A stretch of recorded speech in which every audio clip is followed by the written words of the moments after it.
Buenas noches, Iglesia. Otra vez estamos aquí para seguir con el estudio de Hechos y estamos ahora en el capítulo 17. Este libro que es tan movilizador para la Iglesia, nos muestra una Iglesia que precisamente está en acción, está en movimiento, que no se queda quieta, que es impulsada, que es dirigida por el Espíritu a seguir con la proclamación del Evangelio. Y bueno, ese es el desafío a medida que vamos estudiando esta carta para que tengamos el mismo valor y el mismo desafío. Así que si tienes ahí una Biblia, te voy a animar a que me acompañes a la lectura, a los primeros versículos de Hechos capítulo 17. Habíamos dejado a los apóstoles siendo expulsados de la ciudad de Filipo, habían sido encarcelados después del testimonio de salvación que había habido en esa ciudad. Habían sido encarcelados, liberados y expulsados de las autoridades de la ciudad a que se vayan a otro lugar. Entonces arranca el capítulo 17 diciendo: pasando por Anfípolis y Apolonia, llegaron a Tesalónica, donde había una sinagoga de los judíos, y Pablo, como acostumbraba, fue a ellos y por 3 días de reposo discutió con ellos, declarando y exponiendo por medio de las Escrituras que era necesario que el Cristo padeciese y resucitase de los muertos, y que Jesús, a quien yo os anuncio, decía él, es el Cristo. Y algunos de ellos creyeron y se juntaron con Pablo y con Silas, y de los griegos piadosos gran número y mujeres nobles no pocas. Entonces los judíos que no creían, teniendo celos, tomaron consigo algunos ociosos hombres malos, y juntando una turba alborotaron la ciudad, y asaltando la casa de Jasón procuraban sacarlos al pueblo. Pero no hallándolos, trajeron a Jasón y algunos hermanos ante las autoridades de la ciudad, gritando: estos que trastornan el mundo entero, también han venido acá, a los cuales Jasón ha recibido, y todos estos contravienen los decretos del César, diciendo que hay otro rey, Jesús. Y alborotaron al pueblo y a las autoridades de la ciudad, oyendo estas cosas. Pero obtenida fianza de Jasón y de los demás, los soltaron. Ahí el versículo 10 empieza diciendo: inmediatamente los hermanos enviaron de noche a Pablo y a Silas hasta Berea. Se fueron a esta ciudad. Hay frases que definitivamente muchas veces quedan marcadas en nuestra memoria como corolario, como resumen, como síntesis de alguna narración, de alguna historia. Y precisamente en este pasaje hay una con la cual los cristianos a veces nos desafiamos o queremos motivarnos, que es esta con la cual los opositores acá los acusan los cristianos. Ahí en el versículo 6 dicen de ellos: estos que trastornan el mundo entero. ¿eh? Estos que trastornan el mundo entero. Esas son frases, particularmente es una frase que a mí siempre me quedó. En este caso es dicha despectivamente, es dicha no solo en tono de burla, sino con una connotación negativa, como diciendo: estos que están causando problemas en todo el mundo, ahora están entre nosotros para causar problemas. Pero lo que queda claro cuando leemos este pasaje, cuando vamos leyendo toda la narración del libro de Hechos, es que la iglesia donde está trastorna al mundo. La iglesia llena del Espíritu Santo, la iglesia conducida, guiada por el Espíritu Santo, es una iglesia que trastorna, no es una iglesia que puede pasar desapercibida, que puede esconderse, a la cual le puede dar lo mismo a la sociedad que esté o que no esté, que a veces ni se da cuenta, ni sabe que hay una iglesia en la misma calle o en el mismo barrio. La iglesia que es llena y guiada y conducida por el Espíritu Santo es una iglesia que trastorna el lugar donde está, una iglesia que no puede pasar desapercibida. Aquí tenemos el Evangelio llegando a la ciudad de Tesalónica. Tesalónica estaba cerca de 150 kilómetros de Filipos, que era la ciudad de la cual último teníamos registro que habían estado los apóstoles, y era la capital de la provincia de Macedonia, eh, y la ciudad más importante de esta provincia, una ciudad próspera. Pero ¿por qué vemos acá que esta era una iglesia que trastornaba, que el apóstol con su ministerio trastornaba la ciudad en la cual estaba? En primer lugar, porque tenía una costumbre trastornadora. Lo primero que Pablo hacía cuando llegaba a una ciudad era predicar. Esa era su costumbre. Fíjense, versículo 2. Y Pablo, como acostumbraba, fue a ellos. Dice el versículo 1, había una sinagoga de los judíos, dice: Pablo, como acostumbraba, fue a ellos. Esa era su costumbre. Eh, eh, no hay que olvidarse ¿Cuál era el propósito de ir a la sinagoga? Encontrar un lugar donde se abra la palabra de Dios, el Antiguo Testamento en este caso, y a partir de ahí empezar a predicar el Evangelio, ¿no? Entonces por eso es que el apóstol iba hasta este lugar. Ahora, él tenía esta costumbre que debe ser contagiosa para nosotros y que era trastornadora para la ciudad en la cual estaba. Ir a predicar, ir a incomodar, si se quiere, el lugar en el cual se exponía la palabra de Dios, enseñando que las escrituras hablaban de Jesús. Ahora, no nos olvidemos que él venía, y juntos con sus compañeros de ministerio, de haber estado encarcelado en Filipos, de haber sido expulsado por las autoridades. Y una y otra vez vemos que a las ciudades en las cuales él va, en la mayoría de los lugares, los expulsan, los echan. Sin embargo, él llega a la ciudad y lo primero que hace es ir a una sinagoga, en este caso que había sinagogas en Tesalónica, a predicar. En Filipos no había, en las ciudades anteriores tampoco, pero eso no impedía que él estaba predicando. Pero es porque tenía esta costumbre, él sabía, tenía en claro cuál era su misión, tenía en claro cuál era su propósito, entonces no se entretenía, no perdía el tiempo, no, no era llevado a hacer cosas que no tenía que hacer. Tampoco se desanimaba, bien podía desanimarse por la oposición, por la violencia con la cual muchas veces lo enfrentaban por predicar el Evangelio. Pero él tenía esta costumbre de predicar en el lugar en el cual iba porque no perdía el sentido de su misión. Él sabía para qué el Señor lo había llamado, para qué lo había capacitado, para qué lo había puesto, cuál era su labor, cuál era su rol, y nada lo iba a desviar de eso. Entonces, si queremos ser una iglesia que trastorne el lugar en el cual esté, tenemos que tener la costumbre de ser una iglesia que predica, una iglesia que va con el Evangelio, una iglesia que no se desvía de su misión, una iglesia que no se desanima por el desprecio o por la burla o por la oposición. No solo tenía la costumbre trastornadora de predicar el Evangelio, sino que tenía un mensaje que trastornaba, un mensaje trastornador, un mensaje que hablaba de Cristo, un mensaje que hablaba de Jesús. Fíjate cuál era y el propósito del escritor de Lucas en este relato es dejar en claro cómo era la manera en la cual Pablo predicaba el Evangelio estando en la sinagoga. Dice el versículo 2 que él estuvo por lo menos 3 días de reposo en esa sinagoga, es decir, por lo menos 3 semanas estuvo Pablo ahí en esta ciudad de Tesalónica. Muy probablemente fueron algunas semanas más, algunas cosas que vamos a ver también después. Pero fíjense cuál era la metodología con la cual Pablo predicaba el Evangelio y cuál era el mensaje que él comunicaba. Lo primero que hacía era, versículo 2 dice al final, por 3 días de reposo discutió con ellos. Versículo 3, declarando y exponiendo por medio de las escrituras que era necesario que el Cristo padeciese. Lo primero que hacía era discutía con base en la escritura, mostrando que era necesario que el Cristo padeciera y resucitara.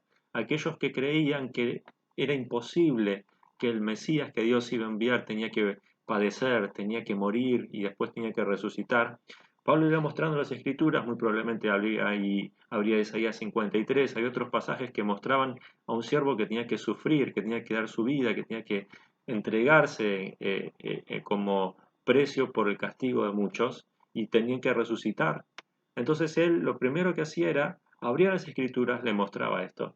Segundo, anunciaba, dice, el Mesías. ¿Mm? Eh, eh, era necesario que el Cristo padeciese y resucitase de los muertos. Y que Jesús, quien yo anuncio, decía él, es el Cristo. Él anunciaba al Cristo, él contaba la historia de Jesús. Él iba mostrando, iba enseñando las cosas que Jesús había hecho, cómo se había revelado. Y su ministerio y su vida y su entrega y su muerte y su resurrección. Entonces, lo último que hacía era identificaba la historia de este Mesías que tenía que venir, que tenía que padecer, que tenía que resucitar con la historia de Jesús. Entonces le decía, este Jesús es el Mesías que había sido predicado. Pero fíjense que el mensaje del Evangelio que él predicaba apuntaba una y otra vez a Cristo, apuntaba una y otra vez a la persona de Jesús. Eso era lo que eh, trastocaba al mundo, eso era lo que lo trastornaba, eso era lo que lo ponía incómodo. Un Cristo que venía a revelar que hay pecado en la persona, que necesita ser pagado, que necesita ser saldada la deuda ante Dios y que vino a saldar esa deuda, que ofrece ese perdón, pero que lo confronta a la persona ante la realidad. Entonces, Pablo no se desviaba del propósito del mensaje, que es llevarlo a la salvación. Miren, una y otra vez vemos en el libro de Hechos que los apóstoles terminan siempre predicando a Jesús, que murió y que resucitó. Eso no podía faltar en su mensaje, no podía faltar en su predicación. Por eso tenemos que tener presente siempre que compartimos la palabra, siempre que predicamos el Evangelio, que no hay otra manera de presentar el Evangelio de salvación que no sea hablando de Cristo y de su persona y de su obra en la cruz y su resurrección. Eso no puede faltar. No podemos predicar simplemente apuntando a las emociones, apuntando a episodios, a realidades, a necesidades concretas, pero que no son las fundamentales del alma, sino que todo tiene que llevar a un confrontamiento con la cruz de Cristo. Ellos tenían la costumbre trastornadora de predicar el Evangelio donde iban. Tenían la costumbre trastornadora de predicar el Evangelio con el mensaje de Cristo.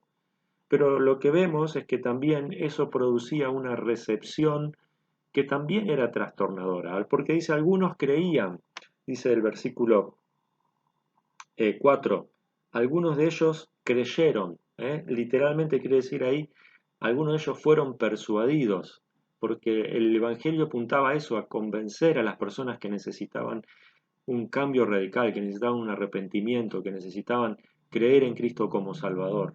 Entonces, no le daba lo mismo a Pablo, en este caso, que era el que predicaba, que las personas sean indiferentes a su mensaje o no.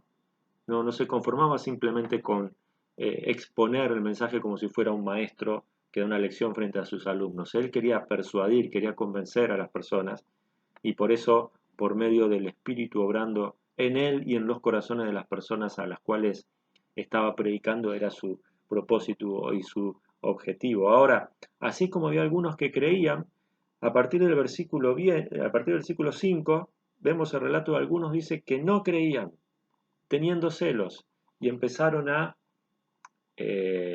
sembrar oposición. Entonces empiezan a acusar a los apóstoles, a los predicadores, a la iglesia, eh, y se vienen a trastornar al mundo entero. Ahí lo que está diciendo es, estos vienen a traer su revolución al imperio romano, vienen a oponerse al imperio. Acuérdense que ahí dice también el versículo 7, ellos vienen a presentar a otro rey, a Jesús, es decir, no se quieren someter al César. Están presentando los mismos argumentos que presentaron contra Jesús. Este quiere enfrentarse al imperio romano, por eso merece morir. Por eso es necesario aplicar con él la pena de muerte. Bueno, así como predicaron el Evangelio y algunos se convirtieron, también predicaron el Evangelio y algunos no creían y levantaron gran oposición. Levantaron gran oposición. Ahora, ¿cómo es que el Evangelio siguió haciendo su obra? ¿Cómo es que continúa la historia en este lugar? Cuando uno lee este relato, les parece que la historia arranca muy bien, les parece que hay mucha oposición y que por haber tal oposición, la voz del Evangelio es apagada. La iglesia es debilitada y por tanto la iglesia parece que muere ahí. Es porque el seguir el relato dice que los apóstoles tuvieron que irse inmediatamente de aquel lugar. Sin embargo, otra cosa que vemos que fue trastornadora como se manifestó en esta iglesia, es que fue una iglesia que perseveró. Parecía que esta iglesia con tanta oposición se iba a apagar porque enfrentó esta oposición en un tiempo muy temprano a su nacimiento, que fue muy fuerte. Sin embargo, fíjense por el relato que tenemos en Tesalonicenses. Es importante que entendamos lo que pasó acá en Tesalónica, en Hechos capítulo 17, porque a esta iglesia que está en esta ciudad, Pablo le va a escribir después dos cartas que son centrales en el conocimiento de la fe, en el conocimiento de la venida de Cristo. Y fíjense con qué palabras Pablo les refiere, por ejemplo, en el capítulo 1, versículo 5 de Primera Tesalonicenses. A pesar de la oposición, esta iglesia no se desanimó, sino que vio cómo la predicación fue bendecida por Dios. Dice el versículo 5, Pero nuestro evangelio no llegó a vosotros en palabras solamente, sino también en poder, en el Espíritu Santo y en plena certidumbre, como ustedes bien saben cómo fuimos entre ustedes por amor de vosotros. Es decir, el mismo apóstol, después de un tiempo, escribe una carta a esta iglesia y dice, cuando nosotros predicamos, nos dimos cuenta que ahí estaba el poder de Dios hablándoles, que ahí estaba el poder del Espíritu, la certeza que el Espíritu da llegando a ustedes con el Evangelio. No solo eso, sino fíjense cómo ellos recibieron la palabra con gran entusiasmo, dice el capítulo 2, versículo 13 de Primera Tesalonicenses. Por lo cual también nosotros, sin cesar, damos gracias a Dios de que cuando recibieron la palabra de Dios que oyeron de nosotros, la recibieron no como palabra de hombre, sino según es en verdad la palabra de Dios, la cual actúan ustedes, los creyentes. Ellos se dieron cuenta cuando Pablo estaba predicando que él estaba hablando la palabra de Dios, entonces con gran entusiasmo la recibieron, se apropiaron de ella, la estudiaron, la meditaron y quisieron ponerla en práctica. No solo eso, sino esta iglesia fue trastornadora del lugar en el cual estuvo, de la ciudad en la cual estuvo, porque llegaron a ser imitadores, trataban de imitar a Pablo, a quien conocían, de haber vivido con él, de haber experimentado con él varios días, de cómo Dios se manifestaba en una persona. Dice el capítulo 1, versículo 6, y ustedes vinieron a ser imitadores de nosotros y del Señor. Vinieron a ser imitadores de nosotros y del Señor. Dice, recibiendo la palabra en medio de gran tribulación con gozo del Espíritu Santo. Ah, qué iglesia. Imagínense, si el apóstol era caracterizado por trastornar la ciudad en la cual estaba, esta iglesia quiso imitar al apóstol, porque era la mejor manera, más práctica para ellos de imitar al Señor. No tenían todavía el Nuevo Testamento, las escrituras del Nuevo Testamento para fundamentarse, entonces lo que conocían era el testimonio del apóstol y dijeron, vamos a imitarlo. Imitándole estamos imitando al Señor, estamos imitando a Jesús, estamos viviendo como Él quiere, Él está formando su vida en nosotros. Entonces fíjense cómo el Evangelio, que parecía una semilla que iba a ser apagada por la oposición tan cruel, tan violenta en este lugar, creció de una manera tan fuerte y tan firme.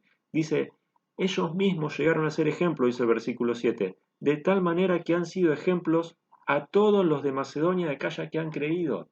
Esta iglesia que nació en esta oposición se convirtió en ejemplo para otras iglesias, para otros testimonios. Y no solo eso, sino que se convirtió en una iglesia misionera, dice el versículo 8, porque partiendo de ustedes ha sido divulgada la palabra del Señor, no solo en Macedonia y en Acaya, sino que también en todo lugar vuestra fe en Dios se ha extendido, de modo que nosotros no tenemos necesidad de hablar nada. Eh, Cómo esta iglesia había crecido en la fe.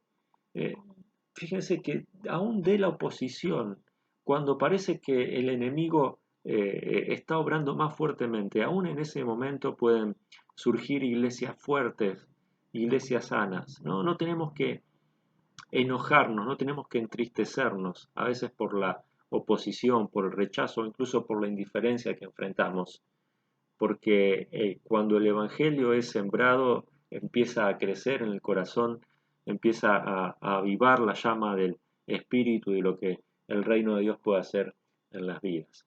¿Por qué entonces es que hubo tanto trastorno? ¿Por qué esta iglesia, por qué el apóstol donde iba y por qué esta iglesia en Tesalónica causó tanto impacto en la ciudad? Bueno, hay una frase que le dice estos judíos que lo acusan, que no creyeron, que lo acusan a los apóstoles, que da en el clavo, que da en la tecla. Si volvemos a Hechos capítulo 17, versículo 7, ellos ponen este argumento para acusar a los apóstoles a que los expulsen de la ciudad. Dice, y todos estos contravienen los decretos de César, diciendo que hay otro rey, Jesús.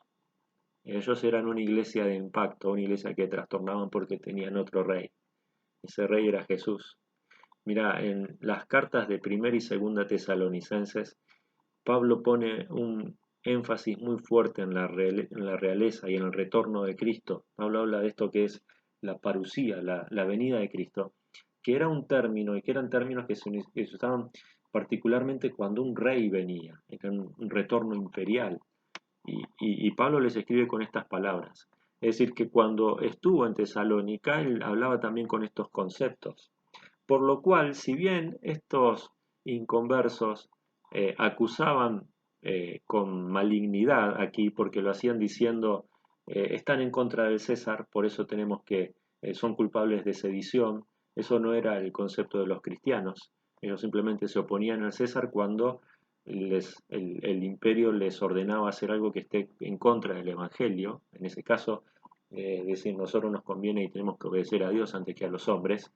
Pero aquí, en cierta manera, quienes lo acusaban estaban dando en el clavo.